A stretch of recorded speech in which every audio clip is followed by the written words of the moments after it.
किशन सोनपुर गांव में एक छोटा सा ढाबा चलाता था। इस काम में उसकी पत्नी कमला भी पूरा साथ देती थी। कमला और किशन दोनों मिलकर सुबह से शाम तक अपने ढाबे पर काम करते और जो पैसे बचते उनसे अगले दिन का सामान खरीदते और बाकी से घर का गुजारा करते। ऐसे ही दिन बीत रहे थे। गर्मियां आने वाली थी। गांव के पास जो और दूसरे बड़े ढाबे और होटल थे, उन सब ने अपने ढाबे और होटल में बढ़िया एयर कंडीशनर लगवा दिए थे ताकि गर्मियों में भी ग्राहकों की भीड़ लगी रहे। इस कारण अब किशन के ढाबे पर ग्राहकों ने आना बंद कर दिया। अब ज्यादातर ग्राहक दूसरे ढाबों में ही जाकर खाना खाने लगे। इस कारण किशन की आमदनी बिल्कुल ना के बराबर हो गई। कमला, अब तो ढाबे पर ग्राहकों की भीड़ लगनी बंद हो गई है। एक भी ग्राहक रोटी खाने के लिए नहीं आता। सबको ऐसी ढाबों में खाने की आदत हो गई है। और वैसे भी गर्मी के मौसम में कौन भला हमारे इस छोटे से पुराने ढाबे पर खाना खाएगा। सबको एसी की ठंडी हवा में खाना खाना अच्छा लगता है, पर हमारे पास तो इतने पैसे भी नहीं है कि हम बड़ा और महंगा एसी लगवा सके। कैसे गुजारा चलेगा कमला, कुछ समझ नहीं आ रहा है। इसी बात को लेकर तो मुझे भी चिंता हो रही है। ग्राहक नहीं आते तो खाना भी रोजाना का खराब हो रहा है। हमारा तो बहुत नुकसान हो जाएगा। अब तो थोड़े से ही पैसे बचे हैं जिनसे सिर्फ एक दाल और रोटी बना सकते हैं। उसके अलावा हम कुछ नहीं बना सकते। किशन भाई, गर्मी में यहाँ बैठकर खाना बहुत मुश्किल है। आज तो मैं गलती से बैठ गया, नहीं तो अब तो मैं एसी वाले ठंडे ढाबे में ही खाना खाऊंगा। वहाँ थोड़े पैसे ज्यादा होते हैं पर आराम से खाना तो खा लेते हैं। लो, कितने पैसे हो गए? 50 रुपए। ये लो, और इस ढाबे का कुछ करो और साथ में एसी ढाबा करो इसे, नहीं तो कोई खाना खाने नहीं आएगा। दिन पर दिन किशन और कमला परेशान रहने लगे। अब तो इक्का दुक्का ही ग्राहक उनके ढाबे पर आता। इस कारण किशन ने सिर्फ एक दाल और रोटी बनानी शुरू कर दी, क्योंकि बाकी चीजें अगर वो बनाए तो ग्राहक नहीं आए तो खराब हो जाएंगी और फिर पैसे भी तो चाहिए। इसी कारण वो जैसे तैसे अपना ढाबा थोड़ा बहुत चला रहा था। कमला, आज बस 250 रुपए की कमाई हुई है। अब तो कोई रास्ता ही नजर नहीं आ रहा है। मुझे लगता है हमें अपना ढाबा बंद करना होगा। किशन के ढाबे के सामने एक बहुत बड़ा ढाबा था। वहाँ ग्राहकों की भीड़ लगी रहती थी, क्योंकि इस साल ही वहाँ के मालिक रघु ने बहुत ही बढ़िया मरम्मत करवाकर ढाबे में एसी लगवा दिया था। क्या बात है किशन, आज भी तेरे ढाबे पर कोई नहीं आया? एक काम कर, ढाबे पर ताला लगा दे। अब तेरा ढाबा नहीं चलने वाला। इतनी भारी गर्मी में एसी के बिना कोई खाना खाने नहीं आएगा। और तेरे पास इतने पैसे नहीं है कि तू मेरी तरह इतना महंगा एसी लगवा सके। और मैंने एक नहीं दो एसी लगवाए हैं, तब जाकर अच्छी कमाई हुई है। किशन और कमला ने सोच लिया था कि अब इस ढाबे को बंद कर देंगे। थोड़ा बहुत राशन रखा था, जिससे उन्होंने आज का ढाबे का खाना बना लिया था। कमला, ये दाल और रोटी जो बनाई है बस आज की बेच लेते हैं, कल से ताला लगा ही देंगे। कोई फायदा दिखाई नहीं दे रहा है। हाँ, मैंने जो दाल बची थी वो बना दी है और थोड़ी बहुत तंदूर की रोटियां भी। उस दिन पूरा दिन कोई भी ग्राहक नहीं आता। दाल और तंदूर की रोटियां ऐसी रखी थी। कमला, मुझे लगता है अब कोई नहीं आएगा। रात के 9 बज रहे हैं, हमें घर चलना चाहिए। सामने रघु के ढाबे पर भीड़ लगी हुई है, तो भला यहाँ कौन आएगा। तभी किशन देखता है सामने रघु के ढाबे पर एक बहुत ही जरूरतमंद आदमी अपनी गर्भवती पत्नी के साथ कुछ मदद मांग रहा है। भैया, मेरी मदद करो। मेरी पत्नी की तबीयत बहुत खराब है। हम पर कुछ गुंडों ने हमला कर दिया। हमारी गाड़ी, मोबाइल, पर्स, कैश, जेवर सब लूट कर ले गए। हम शहर जा रहे थे, हमें नहीं पता कि इस रास्ते पर बदमाश हमें लूट लेंगे।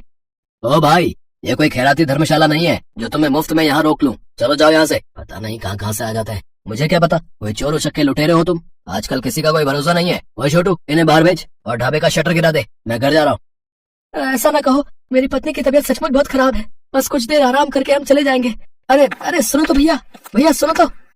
सुनो जी, अब खड़ा नहीं हुआ जा रहा। मुझे बहुत प्यास लगी है, थोड़ा सा कहीं से पानी ले लो।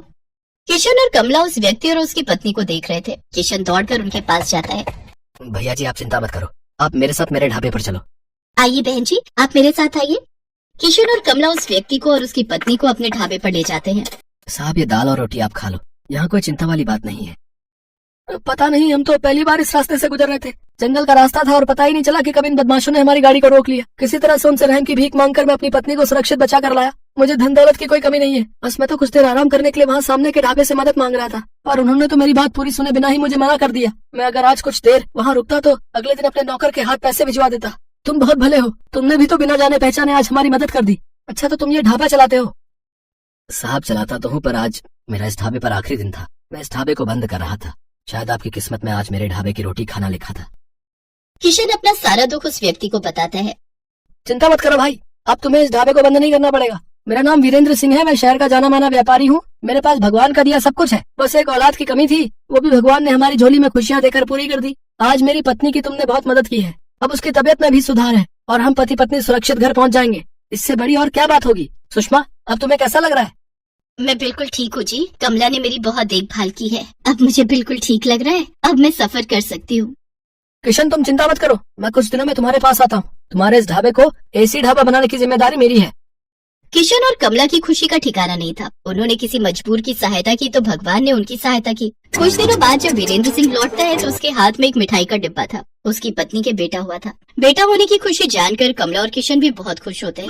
वीरेंद्र सिंह अपने खर्चे से किशन और कमला को एक बहुत ही बढ़िया और बड़ा एसी ढाबा बना कर देता है, जो फुली एयर कंडीशनर था। किशन का ढाबा किसी बड़े 5 स्टार होटल से कम नहीं था। अब तो ग्राहकों की भीड़ उस ढाबे पर आने लगी। ढाबा देखने में बहुत सुंदर था। किशन ने गांव के और भी मजबूर लोगों को अपने ढाबे में नौकरी दी। किशन का ढाबा दिन के साथ साथ रात में भी खुला रहता था, ताकि हाईवे से आने जाने वाले लोगों को किसी भी बात की परेशानी न हो। गरीबों के लिए उस ढाबे पर मुफ्त खाना था। वीरेंद्र सिंह अपनी पत्नी के साथ अक्सर किशन के ढाबे पर आ जाता था। आज किशन के कारण ही वीरेंद्र सिंह का परिवार सकुशल था और वीरेंद्र सिंह ने भी किशन के लिए जो किया वो किसी बड़े उपकार से कम नहीं था। तभी तो कहते हैं कि भगवान अच्छों के साथ हमेशा अच्छा ही करते हैं, इसलिए हमें सदैव मजबूर लोगों की सहायता करनी चाहिए।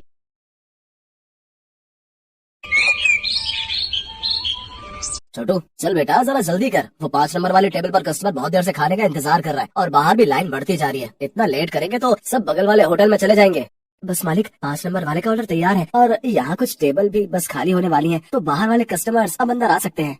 ये है सत्यभान और इसका होटल अतिथि देवो भव। जैसा इस होटल का नाम था ठीक वैसा ही यहाँ का काम था। होटल के अंदर आने से पहले हर कस्टमर का तिलक किया जाता था और फिर बड़े ही सम्मान के साथ उसे बिठाकर खाना परोसा जाता था। इस अनोखे तरीके की वजह से ही सत्यभान का ये होटल बहुत मशहूर था और बड़ी दूर दूर से लोग यहाँ खाना खाने आते थे। होटल के खाने का बढ़िया स्वाद और यहाँ की साफ सफाई भी एक बड़ी वजह थी कि आसपास के कई होटलों और ढाबों को छोड़कर कस्टमर सत्यभान के पास ही आते थे। सर मेरा नाम रमन है, मैं पब्लिक टाइम्स अखबार से आया हूँ, मुझे आपका इंटरव्यू करना है। अच्छा हाँ हाँ क्यों नहीं, आइए आइए। रुकिए पहले मैं आपका तिलक करूंगा। हाँ अब ठीक है, अब आप यहाँ आराम से बैठिए। छोटू जल्दी से साहब के लिए गर्मा गर्म कचौड़ियाँ और बढ़िया चाय तो लेकर आ। हाँ तो सत्यभान जी, सबसे पहले मैं आपका पूरा होटल और यहाँ की किचन देखना चाहूंगा। वैसे सुना तो मैंने ये है कि आप किसी को भी अपनी रसोई में लेकर नहीं जाते, लेकिन मुझे तो आपके वहाँ लेकर जाना ही होगा, वरना ये इंटरव्यू अधूरा रह जाएगा। अरे बस वो बात ऐसी है कि आप तो जानते ही हैं, होटल के बिजनेस में सारा खेल खाने में इस्तेमाल होने वाले मसालों और रेसिपी का ही है, और यहाँ मैंने और मेरे साथियों ने बड़ी मेहनत से ये सब तैयार किया है। अच्छा लेकिन आपके यहाँ जो लोग काम करते हैं, मतलब आपके साथी, अगर उनमें से किसी ने धोखा दिया तो? नहीं नहीं, ऐसा तो हो ही नहीं सकता। यहाँ जितने भी लोग मेरे लिए काम करते हैं वो सबके सब मेरे गांव से ही हैं, यानी सब मेरा परिवार है। आज तक का रिकॉर्ड है, मुझे मेरा कोई साथी छोड़कर नहीं गया। ये तो वाकई बहुत बड़ी बात है। लेकिन अब तो आप इतने मशहूर हो गए, आपका होटल एक ब्रांड बन चुका है, तो लोग आपकी रसोई को अंदर से देखना चाहते हैं। आप चिंता मत कीजिए, मैं आपके मसालों और रेसिपीज का राज नहीं खोलूंगा, लेकिन रसोई के अंदर की कुछ फोटोज तो चाहिए होंगी आपके इंटरव्यू के साथ छापने के लिए। सत्यभान उस पत्रकार को समझाने की कोशिश करता है, लेकिन वो खुद ही उस पत्रकार की बातों में फंस जाता है। अखबार में अपना इंटरव्यू और फोटो छपने की बात से वो बहुत खुश था और इसी खुशी में वो बह गया और उस पत्रकार को उसने अपने होटल का एक एक कोना बहुत अच्छे से दिखाया। साथ ही अपनी रसोई में ले जाकर अपने सारे तौर तरीकों और रेसिपीज का भी अनजाने में खुलासा करता गया। वो पत्रकार होटल की लगभग हर चीज की तस्वीर ले रहा था। इंटरव्यू के दौरान उसने सत्यभान से कई सवाल पूछे, जिनके जवाबों में सत्यभान के सारे सीक्रेट खुलते जा रहे थे। अच्छा सत्यभान जी, बहुत अच्छा लगा आपसे मिलकर। इंटरव्यू के लिए शुक्रिया, अब मैं चलता हूँ। जी आपका बहुत शुक्रिया। अब वैसे ये सब कब छपेगा अखबार में? बस यही 1-2 दिन में, मैं आपको फोन पर इन्फॉर्म करूंगा।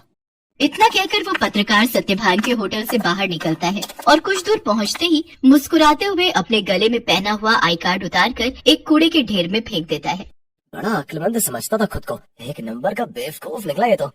असल में ये आदमी कोई पत्रकार था ही नहीं, पास ही मौजूद एक दूसरे होटल के मालिक का रिश्तेदार था, जो पत्रकार बनकर सत्यभान के सारे सीक्रेट जानने के लिए उसके पास गया था। ये आदमी अपने मकसद में पूरी तरह से कामयाब हो चुका था। इधर सत्यभान रोज सुबह के अखबार में अपने इंटरव्यू के छपने का इंतजार कर रहा था। जा छोटू, देख तो अखबार आ गया होगा। अब तो पूरे 4 दिन हो लिए, आज तो पक्का अपनी फोटो छपी होगी।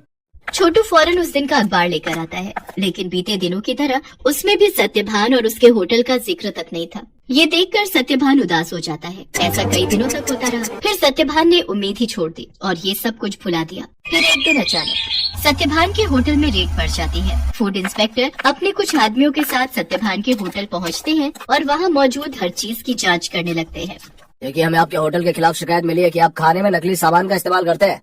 ये कैसी बातें कर रहे हैं आप? सालों से मैं इस होटल को चला रहा हूँ, वो भी पूरी ईमानदारी से। अगर ऐसा है तो हमें यहाँ की तलाशी लेने दीजिए। चलिए हटिए यहाँ से।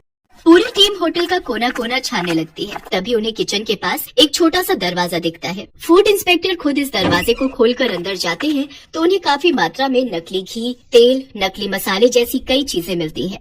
तो ये है तुम्हारी ईमानदारी का सबूत? हाँ, शर्म आनी चाहिए तुम्हें। सत्यभान को कुछ समझ नहीं आ रहा था कि आखिर उसके साथ हुआ क्या। खाद्य विभाग की टीम सत्यभान के होटल को सील कर देती है। साथ ही सत्यभान को जेल भेज दिया जाता है। एक ही पल में सत्यभान का सब कुछ बर्बाद हो गया था। उसका परिवार सड़क पर आ गया था। सत्यभान खुद को बेगुनाह साबित नहीं कर सका और उसका सब कुछ जुर्माने की रकम अदा करने में चला जाता है। उसके गाँव के लोग जो उसके लिए काम किया करते थे वो भी उसका साथ छोड़कर गाँव वापस चले जाते हैं, सिवाय छोटू के। चलो, तुम्हारी जमानत हो गई है। जमानत की बात सुनकर सत्यभान चौंक जाता है। वो बाहर आकर देखता है तो एक वकील के साथ खड़ा छोटू उसका इंतजार कर रहा था। छोटू, तूने ये सब कैसे किया बेटा? तेरे पास इतने पैसे कहाँ से आए? मैं तो बिन माँ बाप का एक लावारिस था मालिक। आपने मुझे सहारा दिया था तो मैं आपको इस हाल में अकेला कैसे छोड़ देता? आपको याद है, मैं हर महीने की तनख्वाह से कुछ पैसे जोड़ता था अपनी आगे की पढ़ाई के लिए। बस वही आज काम आ गए।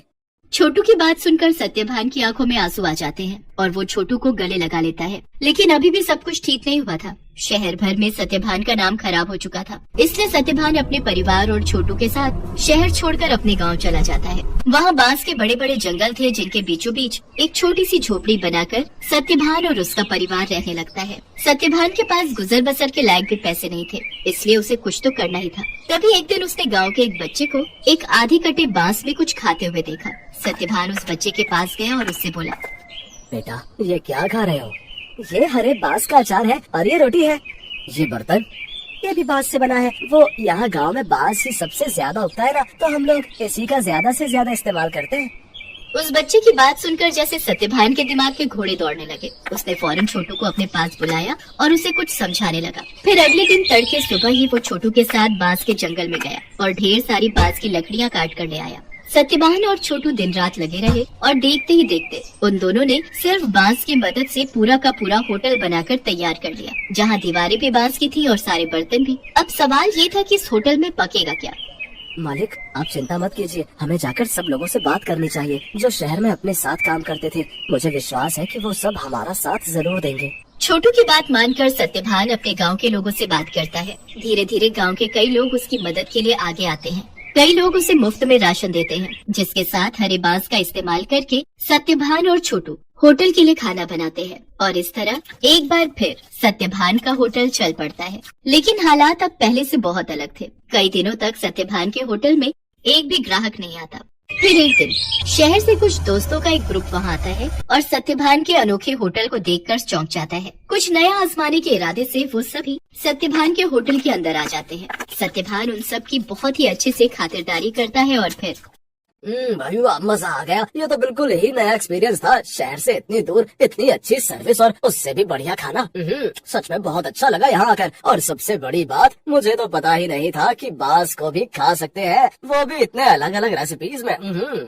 सत्यभान के खाने और अलग किस्म के होटल की तारीफ वो सभी दोस्त अपने दूसरे दोस्तों से जाकर करते हैं, जिसके चलते और भी लोग खास तौर पर सत्यभान के होटल में खाना खाने वहाँ पर आते हैं। सत्यभान की सर्विस और खाना बहुत जल्दी अपना पहचान बना रहा था। लोग शहर के हाई फाई होटल छोड़कर सत्यभान के पास गांव में आ रहे थे। धीरे धीरे सत्यभान की गाड़ी पटरी पर आने लगती है और उसके पुराने साथी जो गाँव में ही थे वो भी उसके पास काम पर लौट आते हैं। मालिक, भगवान की दया से अब सब ठीक हो रहा है, लेकिन अब तक ये समझ नहीं आया कि आखिर वो सब नकली सामान उस दिन अपने होटल में आया कहाँ से। ये पहेली तो सच में सुलझानी ही होगी छोटू। मुझे लगता है मुझे कुछ करना चाहिए। सत्यभान के पास अब इतने पैसे जमा हो चुके थे कि वो अपने खिलाफ रची गई साजिश की जांच करवा सकता था। वो अपने केस को रीओपन करवाता है और एक प्राइवेट डिटेक्टिव की मदद से सारा सच बाहर निकलवाता है। असल में रमन जो सत्यभान के पास पत्रकार बनकर आया था, ये सब उसके और उसके रिश्तेदार की साठगांठ थी, जो सत्यभान के पुराने होटल के पास ही अपना होटल चलाता था। साथ ही सत्यभान की तरक्की से जलता भी था। रमन के द्वारा जुटाई गई जानकारी की मदद से ही वो सारा नकली सामान रातों रात चुपके से सत्यभान के होटल के अंदर पहुंचाया गया था। प्राइवेट डिटेक्टिव ने सारे जरूरी सबूत जुटा लिए थे, जिनकी मदद से दूध का दूध और पानी का पानी हो गया। दोषियों को सजा मिली और सत्यभान को उसकी खोई हुई इज्जत। शहर में मौजूद सत्यभान की सारी संपत्ति उसे वापस मिल जाती है, जहाँ सत्यभान फिर से अपना होटल शुरू करता है, लेकिन बिल्कुल नई थीम, नए तौर तरीकों और